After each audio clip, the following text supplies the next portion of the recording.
Hello बच्चों, good morning.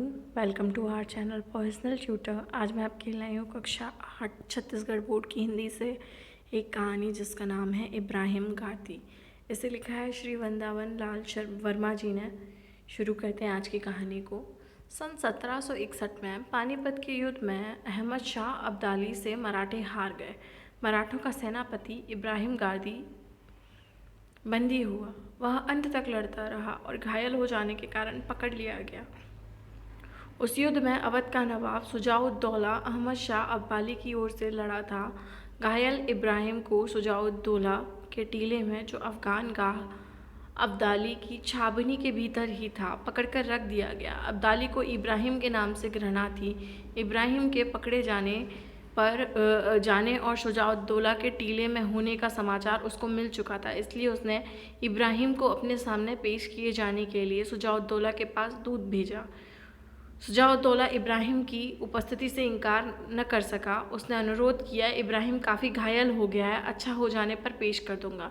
दूत ने अपने शाह का आग्रह प्रकट किया, उसको हर हालत में इसी पल जाना होगा। शुजाउद्दौला का प्रतिवाद क्षीण पड़ गया, फिर भी उसने कहा, इब्राहिम मराठों के 10,000 सिपाहियों का सेनापति था। इस समय वह घायल पड़ा हुआ है, कम से कम इस वक्त तो उसे नहीं बुलाना चाहिए। दूत नहीं माना। उसको अहमद शाह अब्दाली का स्पष्ट आदेश था। शुजाउद्दौला को उस आदेश का पालन करना पड़ा। अहमद शाह के सामने इब्राहिम गादी लाया गया। अहमद शाह ने पूछा, तुम मराठों की 10,000 पलटनों के जनरल थे? उसने उत्तर दिया, हाँ था। पहले तुम फ्रांसीसियों के नौकर थे? जी हाँ। फिर हैदराबाद के निज़ाम के यहाँ नौकर हुए? सही है। तुमने निज़ाम की नौकरी क्यों छोड़ दी? क्योंकि निज़ाम के रवैये को मैंने अपने उसूल के खिलाफ पाया। तुमने फिरंगी जबान भी पढ़ी है? जी हाँ। मुसलमान होकर फिरंगी जबान पढ़ी, फिर मराठों की नौकरी की। खैर, अब तो जो कुछ तुमने किया है उस पर तुमको तौबा करनी चाहिए, तुमको शर्म आनी चाहिए। घाव की परवाह न करते हुए इब्राहिम बोला, तौबा और शर्म?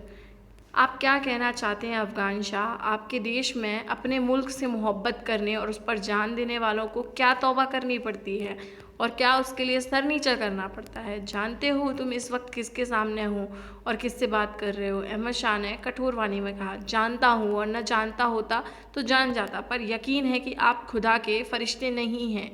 इतनी बड़ी फतह के बाद मैं गुस्से को अपने आप नहीं आने देना चाहता। मुझे ताज्जुब है, मुसलमान होकर तुमने अपनी ज़िंदगी को इस तरह बिगाड़ा।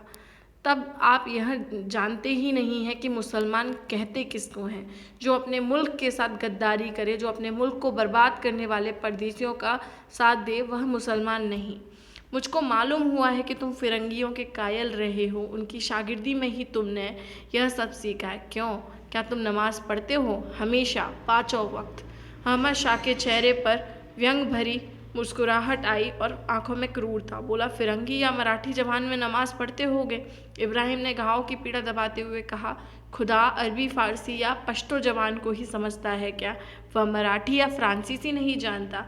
क्या खुदा राम नहीं है? और क्या राम और रहीम अलग अलग हैं? अहमद शाह का चेहरा क्रोध से तमतमा उठा। बोला, क्या कुफ्र बकता है? तौबा करो, नहीं तो टुकड़े टुकड़े कर दिए जाओगे। मेरे स्तन के टुकड़े टुकड़े हो जाने से रूह के टुकड़े तो नहीं होंगे। इब्राहिम ने शांत किंतु दृढ़ स्वर में कहा। घायल इब्राहिम के ठंडे स्वर से अहमद शाह की क्रूरता कुछ कम हुई। एक क्षण सोचने के बाद बोला, अच्छा, हम तुमको तौबा करने के लिए वक्त देते हैं। तौबा कर लो तो हम तुमको छोड़ देंगे, अपनी फ़ौज की नौकरी भी देंगे। तुम फिरंगी तरीके पर कुछ दस्ते तैयार करना। करहा को दबाते हुए इब्राहिम के होठों पर झीनी हंसी आई। अहमद शाह की उस खिलवाड़ को इब्राहिम समाप्त करना चाहता था। उसने कहा, अगर छूट जाऊं तो पूना में ही फिर पलटने तैयार करूं, और फिर इसी पानीपत के मैदान में उन अरमानों को निकालूं जिनको निकाल न पाया और जो मेरे सीने में धधक रहे हैं। अब समझ में आ गया, तुम असल में बुत परस्त हो। ज़रूर हूँ, लेकिन मैं ऐसे बुत को पूजता हूँ जो दिल में बसा हुआ है और ख्याल में मीठा है।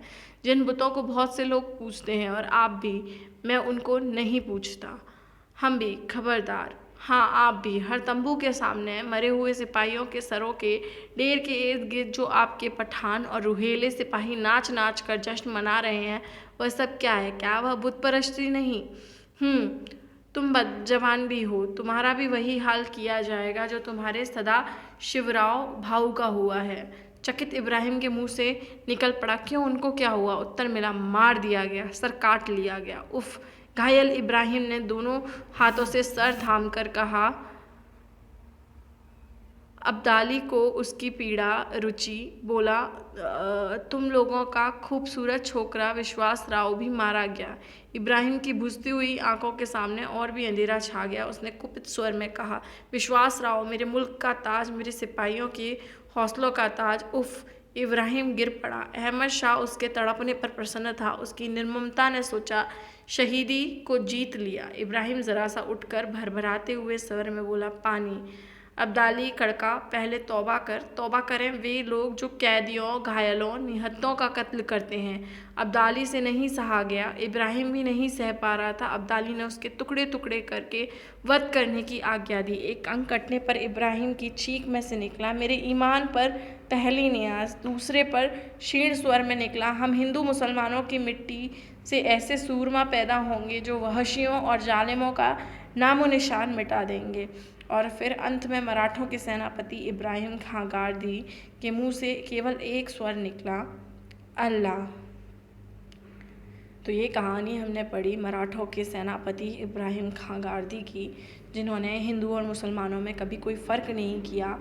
उन्होंने पूरे ईमानदारी के साथ अपनी जो नौकरी थी, अपना जो पद था, उसका उन्होंने निर्वाह किया। अगर आपको भी ये कहानी पसंद आई हो तो वीडियो को लाइक कीजिए, चैनल को सब्सक्राइब कीजिए।